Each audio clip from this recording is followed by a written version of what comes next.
Well, ladies and gentlemen, thank you for being here tonight. We are continuing in Nehemiah chapter 2. He's going to be taking his first journey around the walls that Nehemiah describes so well, a historical account of what the walls look like and where locations were. There's some good information in the book as far as, spiritual guidance, an example of the Jews being returned to the land, God's faithfulness. All these lessons are confirmed in the book. But because it's got so many details of locations and historical types of settings, I've got a bunch of maps and things that you get really bogged down. And we are going to get bogged down a little bit looking at the locations. You can cover the book of Nehemiah in 20 minutes if you want to. But at the same time, there's 12 chapters with some great detail, and I was fortunate to have some time this summer to kind of put some things together because, do some research. Not all the things as far as the locations are absolute. Some of them are. Some of them are pretty absolute. Some of them are questionable. You got one or two options of locations. Some of them you're just kind of guessing because of the sequence. Well, this is here and that's there, then this has to be in between here and there somewhere. And so I've created some things, and hopefully you'll be able to see as we go through this the things that are absolute, the things I'm kind of guessing at. But it's nothing different than anybody else would have to do. Although the more archaeology continues to uncover things, the more things are being revealed. So I'm going to go ahead tonight and begin reading in chapter 2. We read last time we were here the first few verses, chapter 2, verses 1 through 10 of Nehemiah. Again, had waited after hearing his brother report about the terrible condition Jerusalem was in as far as the walls being torn down. The gates were still burnt from 586 BC. This is 445, moving into 444 BC. Nehemiah doesn't just right away start a petition or start a riot or run into the king and demand something. He waits 4 months. Now again, we don't know the details, if he's praying, if he's doing some groundwork, if he's doing a research. We don't know. We know he's the cupbearer. He's got an audience with the king. He's the wine bearer, which means he selects the wine, he tastes the wine. If it's no good, they take it and give it to somebody else. If this is good enough for the king, he matches it with the king's meal and gives it to the king. In fact, he would have to go in and most likely before the king took a drink, he'd have to pour some in his hand, drink it himself right in front of the king, and then the king would feel comfortable. That's not unusual because Artaxerxes' father, Xerxes, was assassinated in the inner chambers. One of the people in the palace killed his father and Artaxerxes' older brother. So Artaxerxes is now on the throne. He's been there for 20 years. And as we've talked about, we'll refer to again tonight, one of the tense moments of this whole episode of Nehemiah is this is 445, moving into 444. 20 years before, during Artaxerxes' first year as the king, the Jews were they'd already had the temple built. They were trying to get the walls kind of repaired and get the city up and running. And the Samaritans came down and says, no, you can't do this. And they wrote a letter to the king, Artaxerxes, his first year. He's a young king. And said, this is a rebellious city. If you let them be rebuilt. Ezra records this in chapter 4. Their letter, Artaxerxes' process, and Artaxerxes' letter. And they accuse them of being a rebellious city that always rebels against the Assyrians, the Babylonians, and now you're in power. You let them rebuild it, they'll rebel against you, and you'll have no taxes or revenue coming from this area. In fact, you have to bring a military in and put down the revolt. So in 464, Artaxerxes sent a letter back. It's recorded here in Ezra. No, stop. You're not building that rebellious city. And it's not like, look how big his empire is. Where's our empire? Here it is, right back here. I mean, this is a little bitty place right here of Judah. He's got a lot of things to worry about. Just no, don't do it. And he went on in life, never thought of anything about Judah. It probably very rarely. Now, Nehemiah is going to walk in and ask him in chapter 2, the first verses.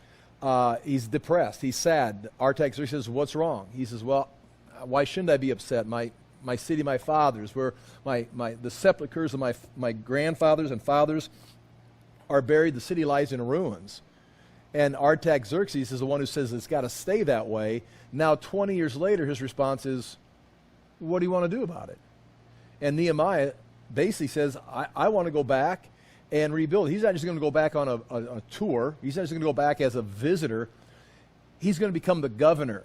Just like these territories, Samaria, Galilee, Gilead, over here in Ammon, this is Eber, Nari, which is also Trans-Euphrates. Moab. These guys all have governors appointed by Artaxerxes. Nehemiah is going to become the governor of Judea. He's going to be one of the main players in the whole empire as far as being a governor of a province, a satrap.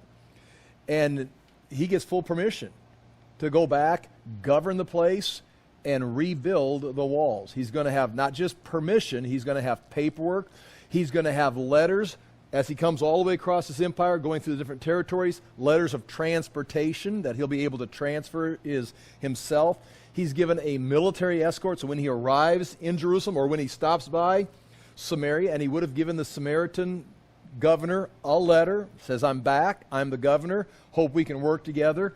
And he had a military escort, not a Jewish military escort, not a private military escort, but Artaxerxes' Persian escort is leading him around the empire. So Nehemiah is no just, cupbearer or a table waiter. He is a power player with the backing of Artaxerxes, with the military escort, with paperwork for everybody to see. And he's coming back, and the amazing thing that the book records, the biblical concept, is this is God's plan. Nehemiah is a man of faith that's going to do what God wants him to do, and all these other things are just falling in place because God is ready to rebuild Jerusalem. Nehemiah is going to be obedient and do it, and he's going to have all these other places just snap into place so he can get it done. And so that's where we're at in chapter 2. In chapter 2, verse 11... we'll begin in verse 10. Actually, we're going to go read verse 9. Chapter 2, verse 9. So I went to the governors of Trans-Euphrates. This is on his way back. He leaves Susa, and he goes over here into this area. These are his contemporaries. These are the people he works with. These are all like you've got the governor of Minnesota, the governor of Iowa, the governor of Illinois. That they're all equals. He's moving in, stops by, says hi to all these governors, and says, hey, I'm the new governor of Judea. And of course, they're like, well, they have to see the paperwork, and we're going to find out their attitude here in just a moment. So I went to the governors of Trans-Euphrates and gave them the king's letters. Not just the order, but he gave them the paperwork. The king had also sent army officers and cavalry with me. So it's just not him riding in and say, here's a letter. He comes in, and he has an escort. There'll probably be someone going in bodyguards, because he's the governor. And this is Persia. This is right out of Artaxerxes' palace. And, we've already seen how glorious, you see the silver bowls they're drinking out of. It's well taken care of. Verse 10. When Sanballat is the governor of Samaria, right here. The Hornite, now Hornite, we'll talk about that. That probably refers, there's 4 options, probably refers to the city that he's from, which is right here. Beth Horn, which is right in this area, is probably where he's from, and that's where he was born. That's what it means, Hornite. There's 3 other options, but that's most likely. And Tobiah, the Ammonite official. And here's Ammon. You see right here, this is even called Tobiah. That's named Tobiah, and there's several. This guy's name's recorded in history. There's predecessors named Tobiah, and after him is going to be Tobiah's. In fact, the book of Maccabees is going to record this name, and it's in other documents. So these are real historical people, and so he's over here, the Ammonite. Sometimes Ammon is part of Trans-Euphrates, but it appears possibly he's an official of this area under the bigger umbrella of Trans-Euphrates or Eber Nari. And it says right there, he's got the word official. Heard about this when Sanballat and Tobiah heard about this, they were much disturbed. I'm reading in the NIV right now, that someone had come to promote the welfare of the Israelites, because this right here was low class. This was where they got their workforce. This is where they use this as if for their factories, for their work. These people had no legal rights. They were oppressed by these other people. And Samaria and Ammon and Trans-Euphrates, we're going to find out Arabia also, is prospering because of their poverty. And no one's going to help them. And they're very distressed, very disturbed that someone's here to promote these people and get them up to a standard of living that will compete with these guys. It's going to cut in on their power, their finances, their living style. Okay, verse 11, new material. Then he says, I went to Jerusalem. Notice all that is taking place before he gets to Jerusalem. He's coming back, stops, makes all these contacts. There's already an uproar. What are you doing? And then he gets to Jerusalem. And after staying there 3 days, so I'm going to read this, otherwise I'm going to start talking. I'm going to read through it so you can hear it. After 3 days, as he's resting, probably resting for 3 days, that's what Ezra and everybody, after a long journey, they rest. I set out during the night with a few men. I had not told anyone what my God had put in my heart to do for Jerusalem. So that means all those letters did not say, I'm here to build a wall. He knows it. He's got a plan.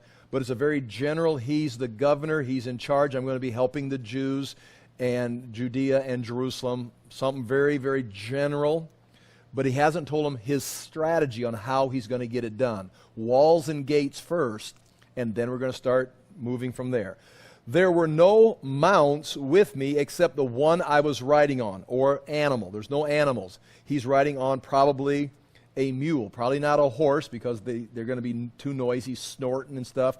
Probably a mule, and he's the only one on an animal. By night, I went out through the valley gate. Ah, where's the valley gate? I'm glad you asked. I've got 13 maps up here to show you where the valley gate's at. I've got a book we're going to look at. All right. Went out through the valley gate towards the jackal well, or the dragon pool, we'll talk about that, and the dung gate, examining the walls of Jerusalem which had been broken down, and its gates which had been destroyed by fire. When? 586 BC. Do the math. 586, subtract 444. That's how many years. It was the Babylonian Empire. They ran through the end of the Babylonian Empire. The Persians have come. They're now on Artaxerxes. It's been years, and there's still burnt beams from the structure of the gates, the doors, the wooden doors. They didn't swing stone doors. They had wooden doors with beams that would come down. That timber's still all burnt there. So he's seeing all this. Its walls been broken down, and its gates which had been destroyed by fire. Then I moved on towards the fountain gate and the king's pool, but there was not enough room for my mount to get through. Now, for years, that, of course, has meant nothing to me because, well, it's just a mess, and he got this little imaginary cartoon place in my mind. But I can show you, and I'll make it clear to you, and it's very obvious why he couldn't go any further. The terraces had collapsed, and I'll show you that. So I went up the valley by night. So he can't go along the wall. He's got to leave the process of going along the wall and just drop out into the valley and look up at the destruction and go up the Kidron Valley. Doesn't tell us how far up he goes. So I went up the valley by night, examining the wall. Finally, I turned back. Now, he doesn't go all the way around the city. He goes up somewhere along the Kidron Valley. Once he was satisfied, I'll have a couple suggestions. He then turns around and retraces his steps and comes back in and re-entered through the valley gate. The officials did not know where I had gone. Notice that. He took some men. Now, they're hand-picked men, probably, again, men of no authority, men that are just there to support him, maybe take notes, maybe his scribes, maybe his office staff, whoever is with him. But as far as the officials, now we're going to find out the officials that work in Jerusalem. I'm looking for a map to point at here. I got so many of them. The people that are in Jerusalem that are running the place, they have fallen under the power of the higher bees, the higher ups, like Samaria, Sanballat, over here Tobias. These people, and you're going to see it throughout the book, they control Jerusalem. So anyone that is in power has to answer to these people. So when he says, I didn't take any officials with me, of course not. Let's just say you're running for president. You're not really a Democrat. You don't really have Republican backing, but somehow you've got the support of the people, or in this case, Artaxerxes, and you're going to come into the government and you're going to do your agenda, what you know to be right. Do you trust the Democrats and the Republicans? No, because they've been in power. How long have you been in power? 40 years? Some of these people have been in there since before Ezra. They've been in power. Why are you still here? How do you maintain? Well, I work for Tobias. I work for Sanballat. So Nehemiah is not going to be like, okay, everybody, let's have a staff meeting. Let's find out where everybody. It's like, no, I'll take my staff. We're going to go out and see how big of a project is this. But right here, very clearly, the same reason if a president comes from the outside of the political arena, he's not going to tell everybody what his plans are because you can't trust them. Otherwise, you've had 94 years. They came back in 538. It's 444, and it's not done. 94 years, something like that, and nothing's been done. It took forever to get the temple built. So why hasn't this been done? Well, someone's stopping it from getting done. I mean, think about all the log jams you get in government. Why haven't we solved this problem yet? Because there's money to be made if the problem remains. We just keep pumping money at it. When are we going to build the walls? Well, we need more money. We need more, and they just keep, nothing ever gets done. Nehemiah says, okay, I'm going to bypass all that, and we're usually going to get it done in 52 days. What couldn't get done in 94 years, he does it in 52 days. Now, it's a miracle, it's God's will. A lot of it is, he's from where? The inner workings of Artaxerxes' palace, where Artaxerxes' father, Xerxes, was killed on an inside job, and Artaxerxes' brother was killed, and Nehemiah is right there in the palace. He says, I was the cupbearer, I was the king's cupbearer, but do not let your mind drift down into some Sunday school level thinking, well, he was just a waiter on the table. Nehemiah, just a humble man, just a nobody, just waiting on the king's table. No, you don't go from being a waiter to being the governor just because you complain to the king. Nehemiah knew people didn't move to see Artaxerxes unless they went through Nehemiah. Nehemiah could control Artaxerxes' palace, his agenda, he was in charge of the wine, but he's in charge of other things. So when it's his turn to become the governor, he knows how to play the political game. And he knows, I'll take my staff, we'll inspect the wall. But, I'll come back to the text. Verse 16, the officials did not know where I had gone or what I was doing, because as yet I had said nothing to who? The Jews, or the priests, or nobles, or officials, or any others who would be doing the work. In other words, I didn't tell anybody what was going to happen. They just think it's going to be another day, just like every day, it's just more of the same. I haven't told them that we're going to build this wall. Because as soon as he does, well, you're going to find out. Here. Then I said to them, this would apparently, we don't know the time. In my mind, I think it's the next day. But also, I thought it would be the next day when Nehemiah's brother says the city remains in ruins, the Jews are in trouble, that Nehemiah would have gone in chapter 2 right to Artaxerxes and says the very next morning, when he's bringing him his wine for breakfast, says, hey, we got to get this done. But it gives you the dates there. And it ends up being 4 months from hearing the complaint from his brother, 4 months before he talks to Artaxerxes. So I want to think, verse 16 to 17, it's the next morning. He calls everybody together and lays down his plan. That's what I think. That's just the way my mind would work, because that's the next verse. But understand, he may have done inspection. He had people taking notes, probably had scribes, doesn't just riding a mule around looking at stuff. He's detailing it. Maybe they're doing some kind of measurements, at least eyeballing what they're going to need. So he's probably now formulating a plan, and when he's got a plan, maybe it's the next morning. Maybe it's 4 months later. It doesn't tell you. Then I said to them, so whenever he decides I'm going to now tell the Jews, he doesn't trust these people. He doesn't trust the Jews, the priests, the nobles, or the Persian officials. He doesn't trust any of them. Then I said to them, you see the trouble we are in. Jerusalem lies in ruins, and its gates have been burnt with fire. Come, let us rebuild the wall of Jerusalem, and we will no longer be in disgrace. I also told them about the gracious hand of my God upon me and what the king had said to me. He comes in and tells them first, here's what we need to do. This is what we should be doing. Yeah, but we've tried. But then I shifted up a few gears faster than they'd ever seen. They said, well, we've tried. He tried it, and we've had other people come in. No one can get it done. I shifted gears, and let me tell you about something about me that's different than all these other guys. I told them about the gracious hand of God upon me. I was the cupbearer. I talked to Artaxerxes, and he says, build it. Well, he said we couldn't 20 years ago. He says, build it, and I've got the paperwork right here. The gracious hand of God is with me, and Artaxerxes says, build it, and what the king had said to me. So I've got God on my side that has opened the door wide open. We have the backing of the Persian Empire. The Babylonians destroyed it. The Persians want to rebuild it. And I've got the paperwork from King. God is on our side, just like God was against Jerusalem in 586. He wants to build it in 444.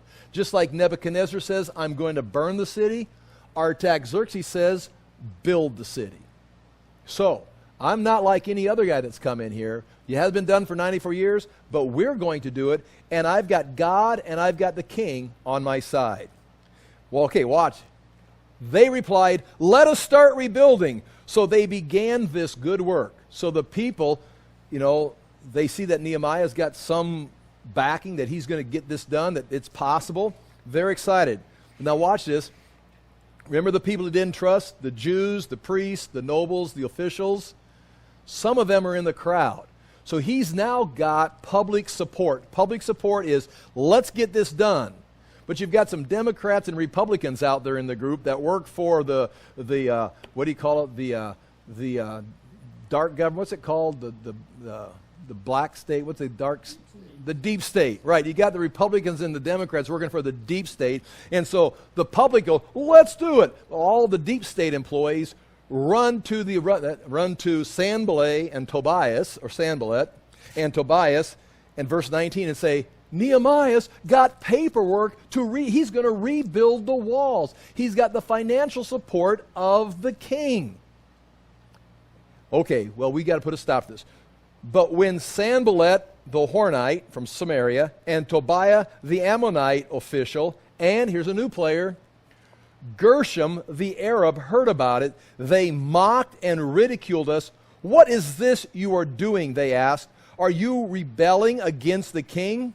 So those three, and here's the Arabs right here. We'll talk about this. This is Gershom, and he's got some interest in this. Again, we'll talk about this. But the Arabs have come over here. They've driven the Edomites up into southern Judah because there's a vacuum here because Judah was crushed. Remember, Judea used to go all the way down to the Negev down here, and it went all the way up into here when David. In fact, it went from here all the way up to the Euphrates River during Solomon and David's time. That's the land. We can go back and look at the land given to Joshua, promised to Abraham. Solomon ruled all of this. Well, now it's just this little spot right here. So the Arabs have driven the Edomites out, and they've gone up into this vacuum territory right here of southern Judea, which is now Idumea. That's where Herod comes from. And they're just going to keep coming. He's just planning on coming. So there's three guys that are upset, and they ridicule him. Now, here's his answer, verse 20. I answered them by saying, now when it says I answered them, this is probably not a shouting match. It's probably not, Nehemiah is giving a speech and Gershom's shouting something from over here and Tobias is shouting something from over there. These are probably letters that they report. They get some kind of letter, some kind of documentation. Nehemiah probably returns in some kind of writing. And he's not ridiculing. It's not in some kind of shouting match. And I'll go through this with you. I answered them by saying, the God of heaven will give us success. We, his servants, will start rebuilding. But as for you, you have no share in Jerusalem, or any claim or historical right. He names three things, and we'll go through it. He says he doesn't. They're trying to intimidate him. What is this you're doing? Are you rebelling against the king? You shouldn't do this. We're going to tear down your walls. You're worthless. And they're trying to intimidate, keep these people where they're supposed to be.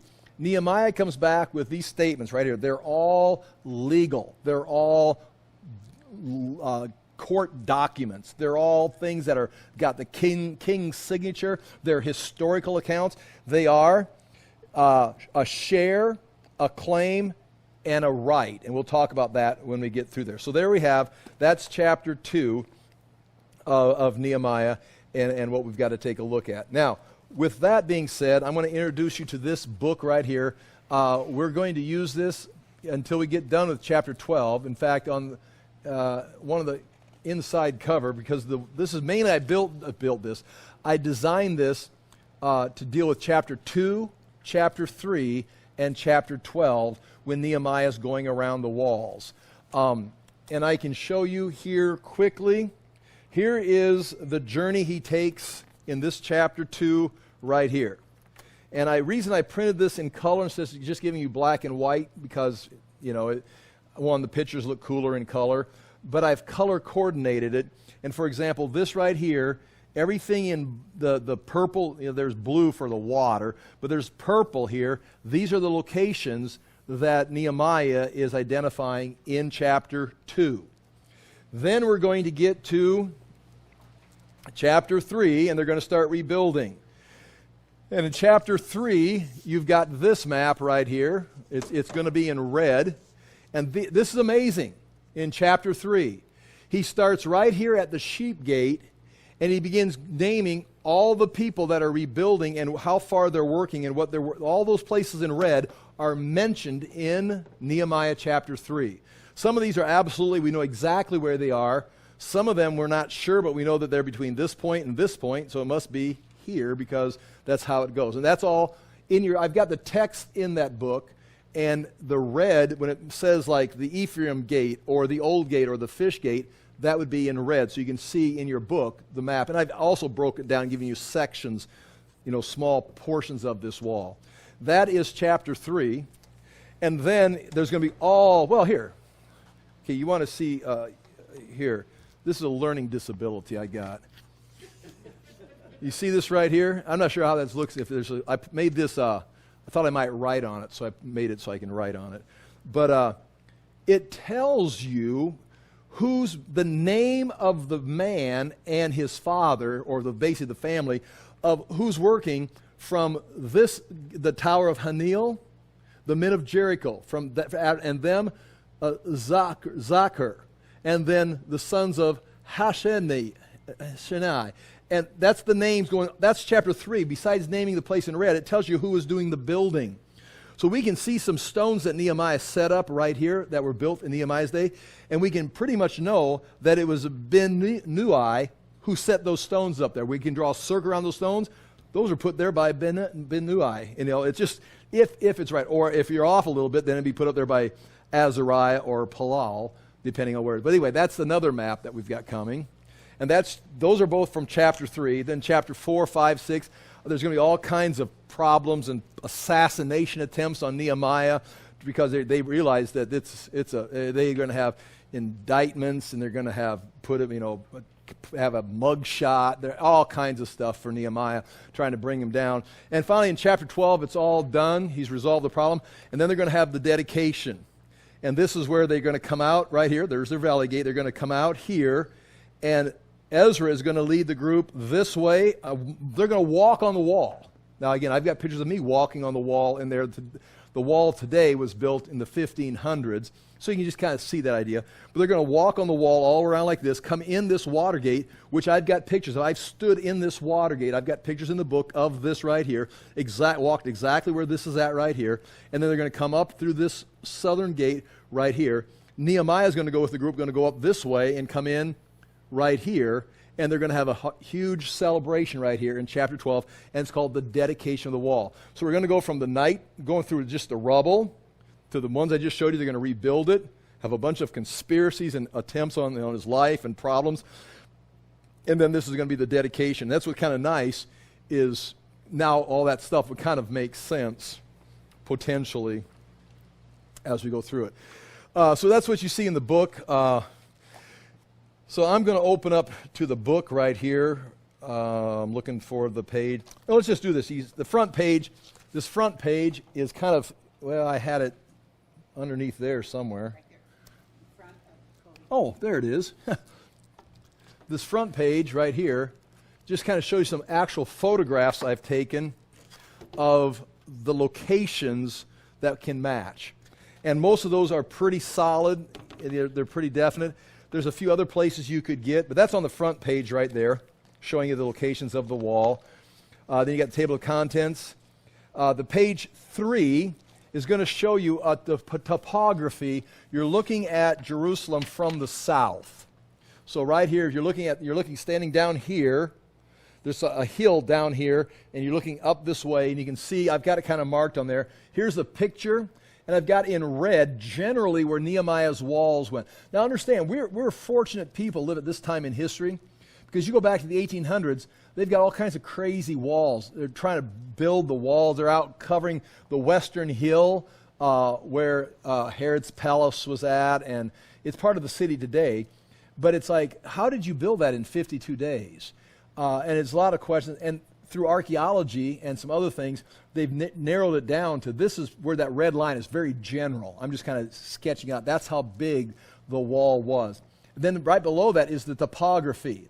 You're looking at it at a plane level. You can see how high the Mount of Olives is, and then how the western hill rises up. And then there's a view on the top. See, at one point, this western hill, that was inside Hezekiah built that western wall all around there. That is all left in ruins, and we'll talk about that. That's all still in ruins during Nehemiah's time. So when they rebuild the city, they're not rebuilding the city of Hezekiah. The next place is just a map, just like we see right here, just the whole map of all the places. This map is a combination of everything that is mentioned in chapter 2, chapter 3, chapter 12. It's all on there. I'll say this. I've made some adjustments as I was doing this, and I've got another adjustment I wish I could make. But I had trouble. See, it says like Zadok's house, he built opposite of his wall, or the wall opposite his house. There's these places here. Jediah built opposite his house. Here's these guys right here. Eliashib right here. Benjamin, that's his house, and they built the wall opposite their house. So as I'm putting this together, there's some things you can get some references. Of course, Lean Rittmeyer always has a bunch of very excellent work because he's been excavating and working and drawing these things since 1967 with Benjamin Moser when they first got back in after the war, and they started excavating the southern part here. So Lean Rittmeyer's got a lot of good insight. I mean, not good. I mean, he knows the truth, and so I copy a lot of his stuff. But as I was putting this together, some things I didn't know what to do, and you see these houses, like Zadok's house is out here. Well, I just put it there because it's like that's where it's at somewhere. But it doesn't make sense because that just drops right down in the Kidron Valley. So he's like, so then I thought, well, it would be it's a priest. Maybe they're on the Temple Mount. There's living quarters. So, and sometimes in your book, see where I've got it in your book on page 4? See that? There's an adjustment. Look on page 4, and you've got this map. But here's my original. I had it way out here. Do you see that? I'm just so you can see how I developed. And I'm not developed completely yet. I put it here because I knew it was there somewhere. But then I began to realize that this wall, this eastern wall of the Temple Mount right here, today is the eastern wall of the city. And I'll show you, but back in this day, the eastern wall was on the outside. There's room in between here, if that makes sense. And so I took it from here, Zadok's house, and you see on that map there, or on the map on page 4, okay, page 4 is right in there, but you can see, okay, watch. Here's Zadok's house out here. In here, Zadok's house is on the Temple Mount. That's me. This is June, this is July, and then sometime in early August, I began to realize, you know what? the wall, there's room between the wall. So this house is right here, and they're building the wall opposite their house. And so that's why you've got 1, 2, 3 different maps, because that's me making decisions and printing stuff and going, And then I put Jedediah's house right here because it says he built opposite his house. And so I was just putting a house there. And I just realized, I don't know, I was mowing the yard or I was trying to fall asleep, whatever. And all of a sudden Jedediah said, oh, now where do you think Jedediah's house should be? You can solve that problem. Do you see where I've got it there? I've got it there. And you see where Jedediah's house is? Well, okay, I fixed it. Oh, good. I fixed it on this before I printed. See that? I finally moved Jedediah's house inside the wall.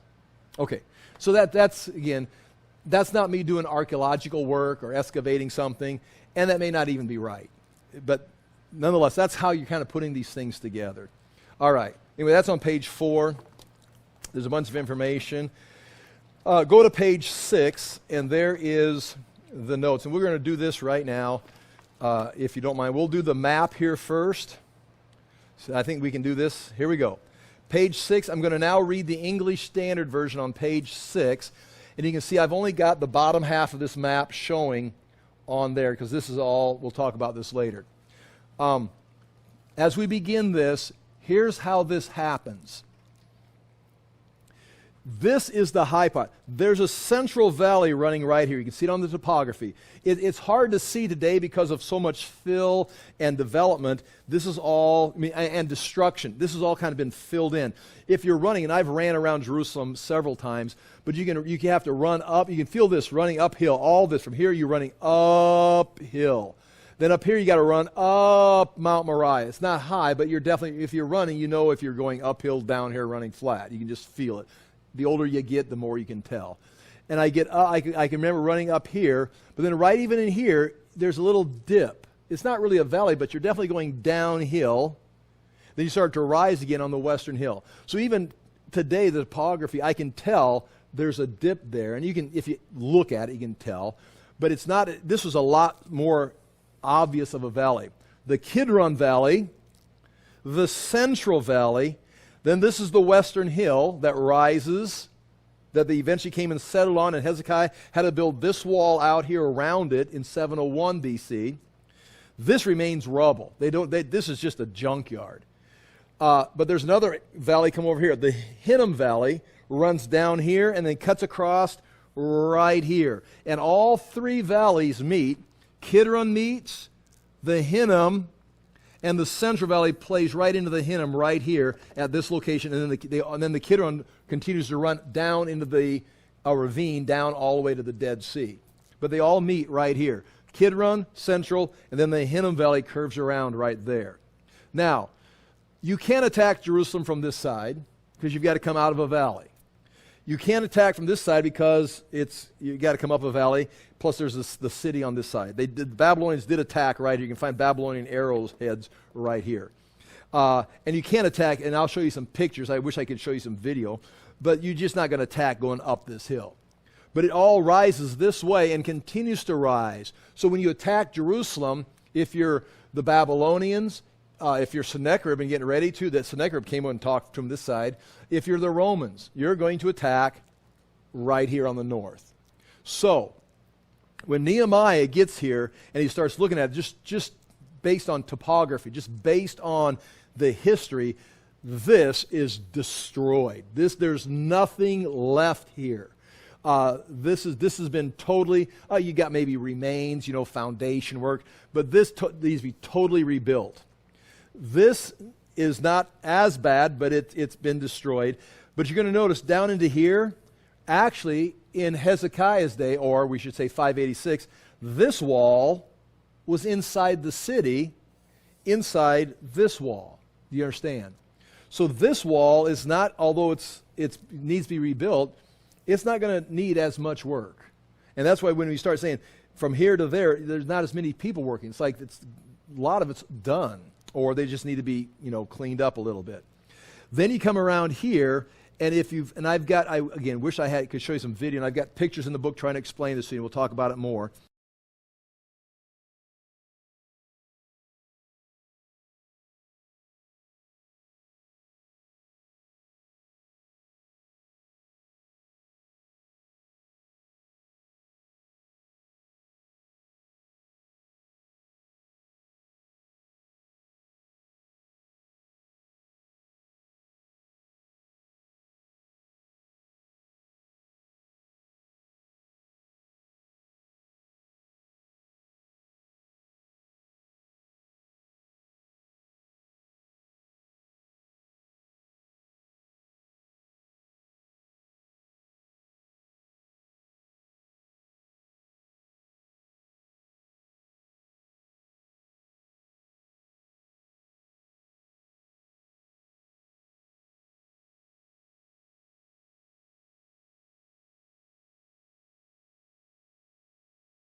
But right here, this is a steep drop. Boom. You're looking straight down.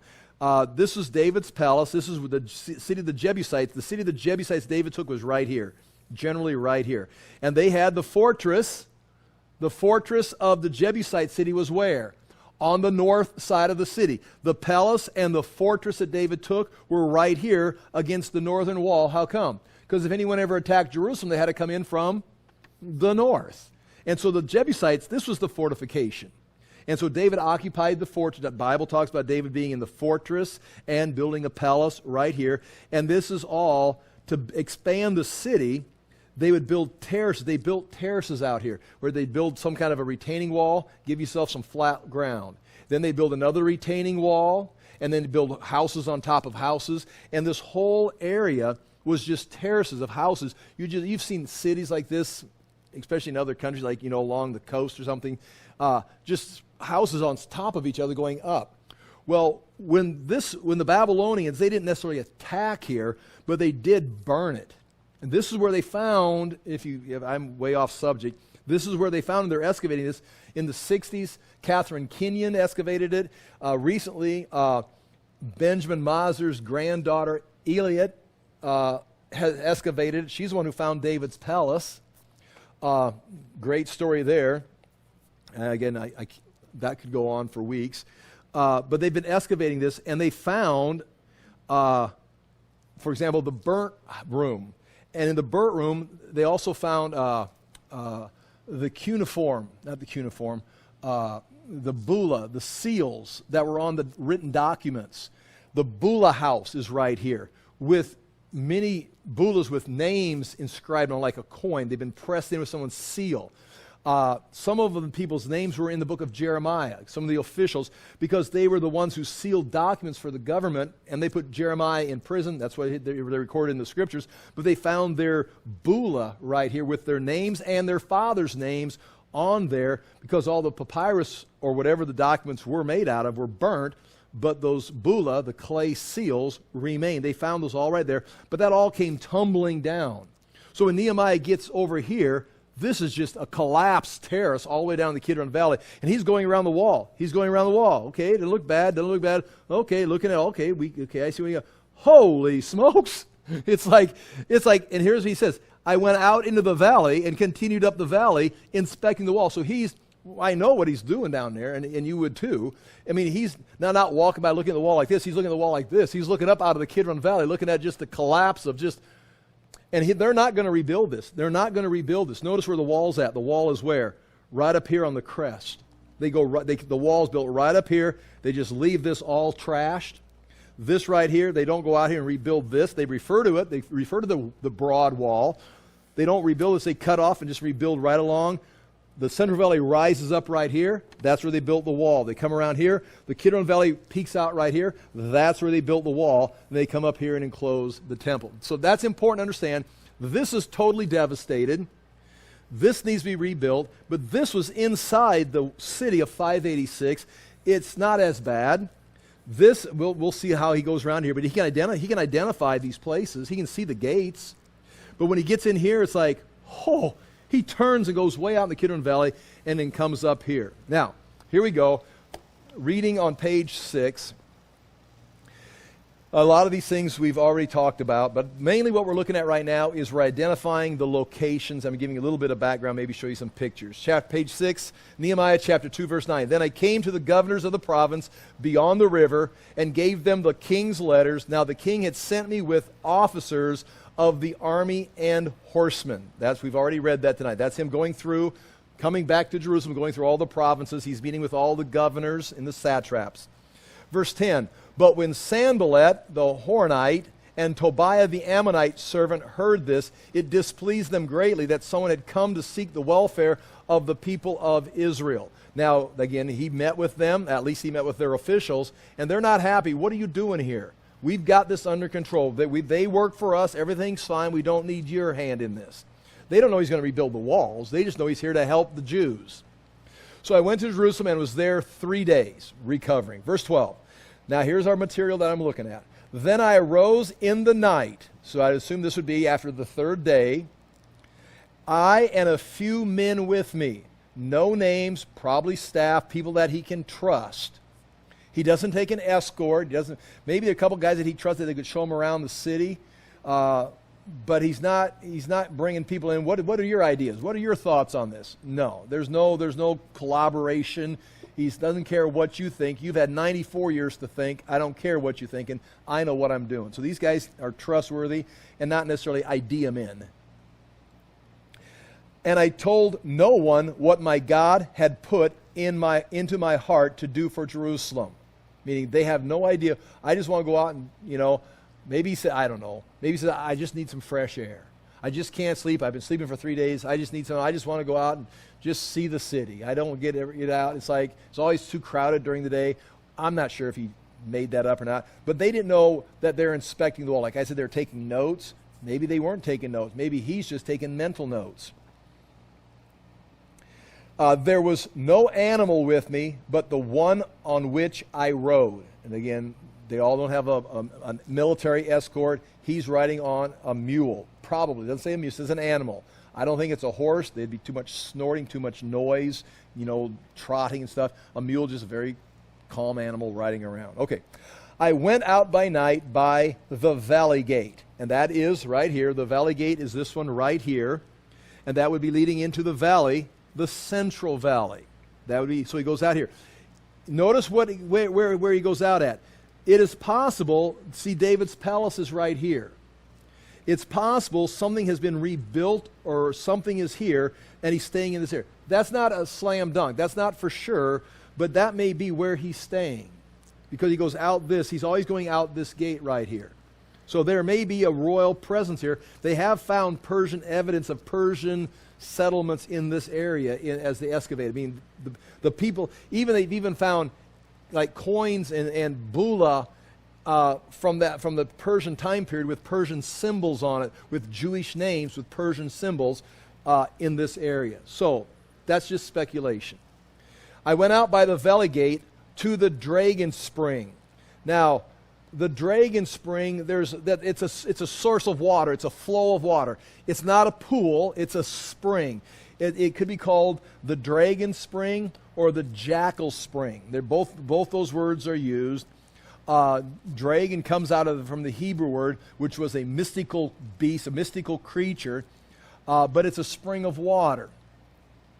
Now, we don't know where it's at. There's nothing called the dragon spring or the spring of the jackals that we know of. So keep that in mind. And to the dung gate. Now, we know where the dung gate's at. The dung gate is always on the south side.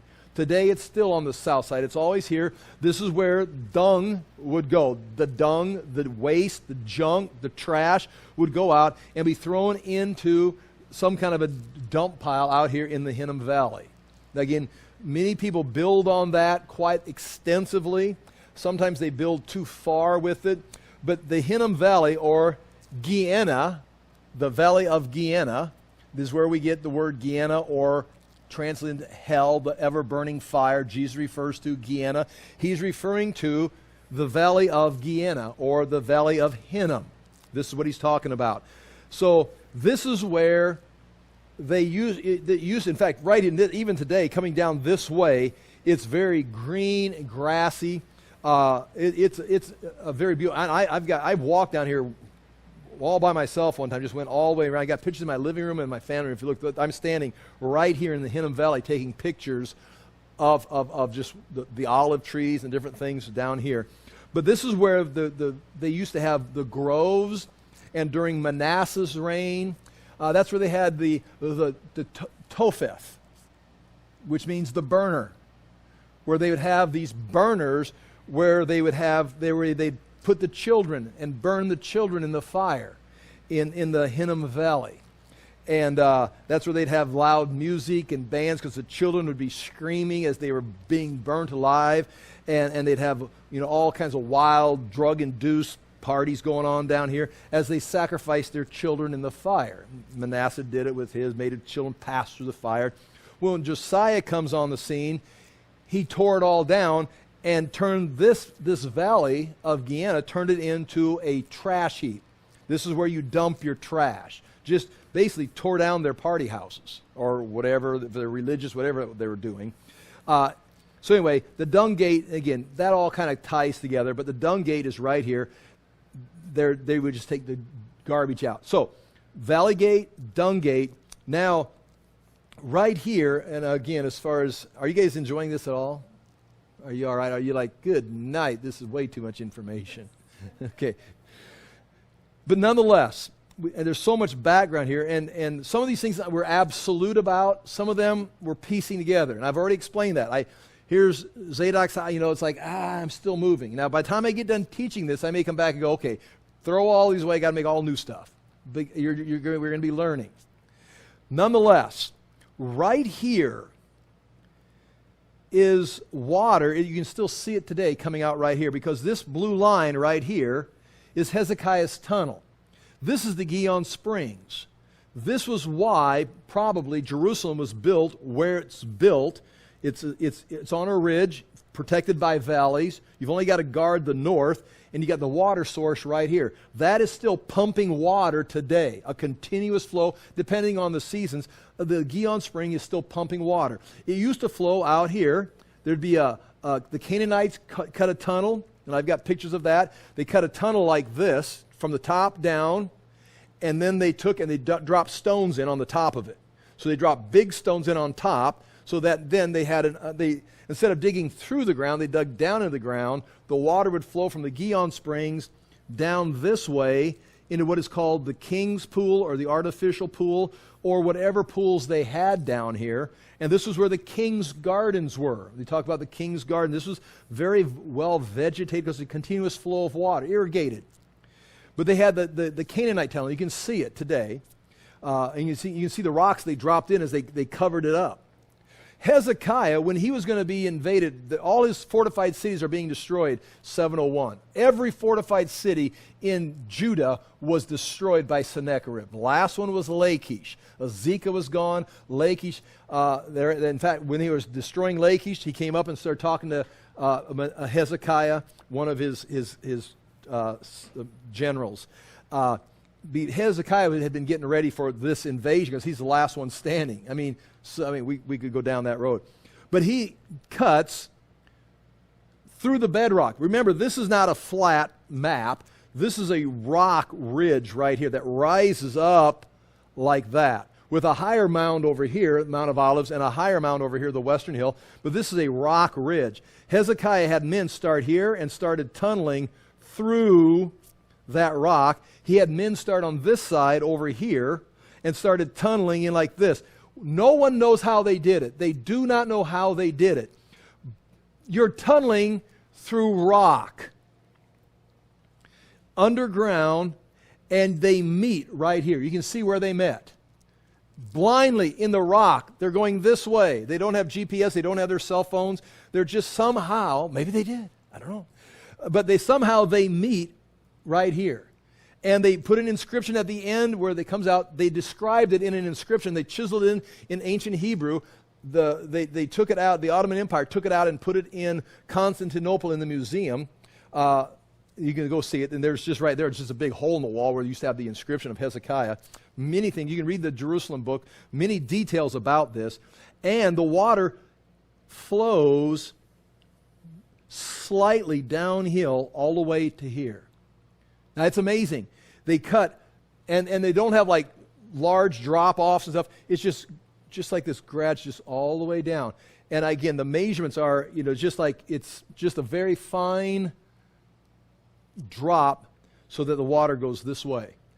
They stopped using this because when the Syrians came, they could drink this water. But Hezekiah says in the scriptures, he says, why should the king of Assyria come here and find water? Tunnel through here and bring it over here. And notice it's inside the city. See, the western wall is in the middle of Hezekiah's city, protected by the walls. And so, obviously, Sennacherib never made it here. But that's how the water flows. And it flows into this right here, Pool of Siloam, which is referred to in the New Testament. Now, right here, until 2004, I was having Bible studies.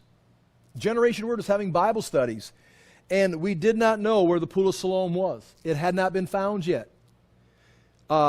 This was the Pool of Siloam. In fact, if you look in your Bible handbooks, your Bible dictionaries, it's going to, in fact, I'll show you. Yeah, turn to page 7. There it is. That is the picture of the Pool of Siloam on page 7 before 2004. Many of you were alive at that time. Now, I'm looking right here. I'm standing that picture. I'm standing right here looking this way.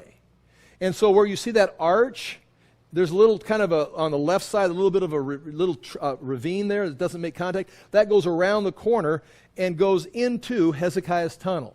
So that water, and that's water right there. It's very still. That water right there is water that comes from the Gihon Springs, and I've walked through here several times, 5, 6 times. Start here and walk in water, because it's flowing. You walk in water all the way through here. Sometimes it's higher, depending on where you're at. Sometimes it's up to you. I have never gone through with my chest, but it can't get that high. You walk about 3 football fields in just black rock. It's just black, unless you bring a flashlight. And of course, I bring a flashlight, and I bring Tony. And you walk through. If you shut the flashlight off, you're underneath in the middle of rock in a cutout tunnel from 701 BC, and you're standing in water in total darkness. If you're by yourself, you don't hear anything. If there's a group of kids behind you or in front of you, all you hear is kids screaming. And I had that disappointing experience one time down there trying to take pictures, and all of a sudden there's some tour group coming through, their grade school kids or something. And nonetheless, ruined my photos. But anyway, okay. Anyway, what am I talking about? That water flows out right here. And this is what they thought was the Pool of Siloam. Those cylinder pillars you see there, the base, those were the base holding up a floor of what is called the Siloam Church, built by the Byzantine Empire, the Christian Empire, say 300s, 400s, 500s, and they'd have a church service, but you could go over here and look down into what they thought was the Pool of Siloam, because by that time the Pool of Siloam had been lost and covered up. So that was where that's the remains of the Siloam Church. That was all torn down by the Persians. The Persians came in about 614, just not the Muslims, just about 50 years before the Muslims, but the Persians came in and tore all the Christian churches down. The only one they spared, this is sad, for archaeological reasons and history, all the great churches that they built, including this church, are gone. The church they spared, which is very interesting, and it creeps you out when you get there because it's so religious and it's so old, is the Church of the Nativity in Bethlehem, built over the cave where Jesus was born. Even Helena and Constantine, his mom, Helena, you can still see the floor they put down, the walls are still there. But when the Persians came in to burn this church down, the Church of the Nativity, there was 3 big murals on the wall of Persians. 3 guys that came from the east to worship, and it's like, that's our people. Don't burn this place. And they went on. So they left the Church of the Nativity standing there because it had 3 Persians. They looked just like them as far as their dress. It was their culture. So they didn't burn the Church of the Nativity. But for example, this Church of Siloam, where'd it go? They tore it down. Again, many stories we could go on like that. My point right here, this is a spring of water. You don't know where it comes from. If you're here in 444 BC or any time since 586 BC, you don't know where this water's coming. It just comes right out of the ground right here. Well, no, it comes out of a tunnel that's coming from the other side of the city. And it's like, it's not even hypothetical. I've walked and I've watched the water, and then seriously, it comes in now today, it fills up, it runs in a channel behind the Pool of Siloam. They found that in 2004, and they're fully excavated. Just excavated, it's a stepped stones, you can see it in the book. They're now excavating the rest of it right here. Many things say. But when I first walked through it in 2007, this had just been found. All the water came through a tunnel, and then I followed it. Where did it go? And it went out into the street and down a drain. I walked all over, following this water, taking pictures of the Pool of Siloam that I'd seen ever since I was a kid in Sunday school books and handbooks. And it wasn't the Pool of Siloam anymore because he kept going, and here's the Pool of Siloam. Where's this water go? Just like Ezekiel. Follow the water. I follow the water down into the street, down a drain. It's like just Okay, there it goes. Very anticlimactic. My point. Some people think the Dragon Spring or the Jackal Spring could be this king's pool, or it could be in Rogel. This is down here, another spring down here. This is where the kings, like Solomon, this is where the kings were anointed down here in the king's garden. There's another pool in Rogel right down here where all the valleys meet. So they've got different ideas.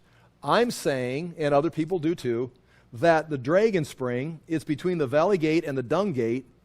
When he goes by here, the water's just flowing out, and no one knows where it comes from. Nehemiah doesn't know all the details of Hezekiah's tunnel. Maybe not. But they call that the Dragon Spring or the Jackal Spring. That's what's there. Okay. Are you okay yet? 8 o'clock. Okay. Let me finish verse 14. Then, verse 13. I went out by night by the Valley Gate to the Dragon Spring. That'd be right here, where the water comes out of Hezekiah's tunnel. And to the Dung Gate, which would be on the south. And I inspected the walls of Jerusalem that were broken down and its gates that had been destroyed by fire. So he's inspecting all the damage, especially right down here where these gates have been burnt by fire. I'd like to go back and get some more pictures of some things there. Then I went up in the night by the valley. So now he's going up the Kidron Valley like this, going up this way. And he's going to go by, wait. Oh, where did I... Back to the wall. Okay, they were broken down. I got lost here. Then I went out to the fountain gate. Oh, I skipped a verse. That's what I did. Okay, I skipped verse 14. I've got to quit. Then I went on to the fountain gate. Now, this would be the fountain gate leading to the fountain. Maybe it's a gate leading to this fountain here, or the water source. Remember, the Canaanite water flows down this way, and they continue to build canals. There's the king's pool here. But this would be called the fountain gate, that they'd go out to get water on this side of the city, called the fountain gate, and to the king's pool. And the king's pool would be right in here, the king's garden, where I talked about the Canaanite water or tunnel, the channel running down here, filling that up. And then, of course, that had been developed since the days of the Canaanites and the Jebusites, and especially by Solomon, had the king's gardens were down here.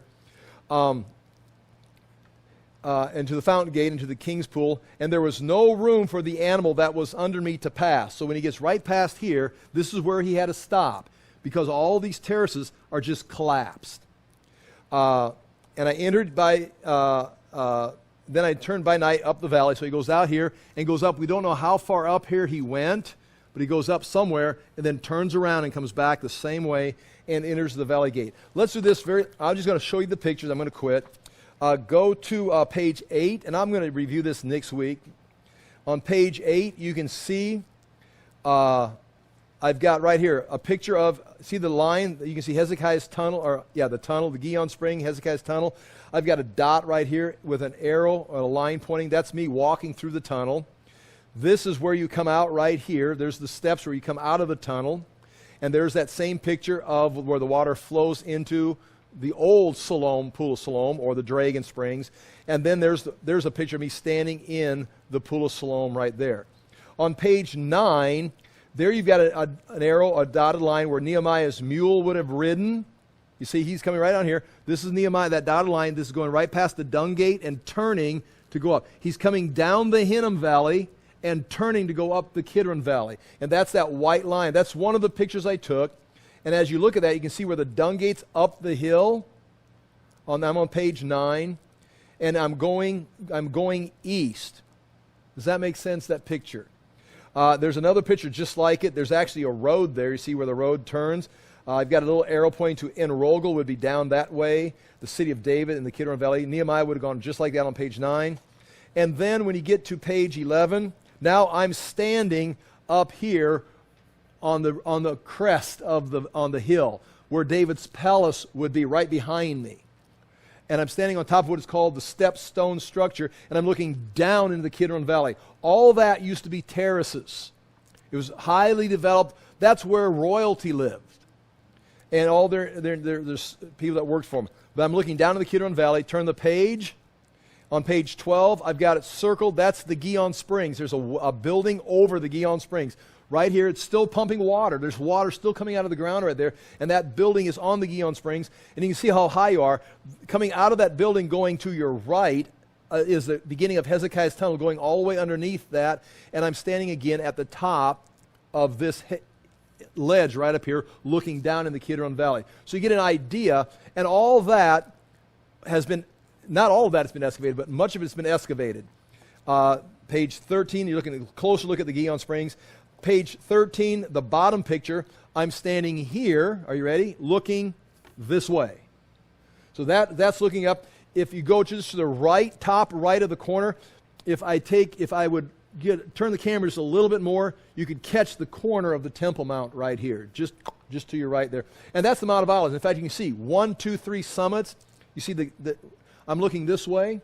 You see that's the Mount of Olives, and you see the 3 little peaks of the Mount of Olives. Those are the 3 summits of the Mount of Olives. And then page 14, we end with a great picture of myself. And that's me standing where the terraces were. I'm standing in front of this stepstone structure right here that was holding up David's palace, which is right above it. And I've got an arrow drawn right there, Nehemiah stones. He did not build, I'm standing outside of Nehemiah's walls. I'm standing right down here in the rubble, kind of just part way down the hill. The Kidron Valley would be to the left of the picture. But you can see at the very top of there, this is where the stones would have been set, and we know who would have put them in that general area. Anyway, I'll clean that up next week. We'll talk more about it. I appreciate you being attentive and paying attention. Bring your notes back next week. So I'll pray, and I do appreciate you being here because I really like looking this up, researching it, and it's fun to be able to tell somebody about it. And Tony especially thanks you for listening to me because one person can only hear so much and walk through Hezekiah's tunnel so many times until we've done this, Galen. We've already seen this, but it's a different day. It may be different, so she appreciates it. I'll pray, and you're free to go. Father, we do thank you for the chance to look into these things. We thank you for the history you've provided for us. We thank you for the Word. We thank you for the plan you had for the Jews, the plan you have for the Jews, and how you've been working a plan of salvation for our own lives from the beginning of time. Father, we do thank you for these things and are excited the fact that you could do the things in Nehemiah's day, and they're continuing to be done in our day as you work towards the future of what you're going to accomplish. We do thank you for letting us be part of this. In Jesus' name, amen. Again, thank you for being here.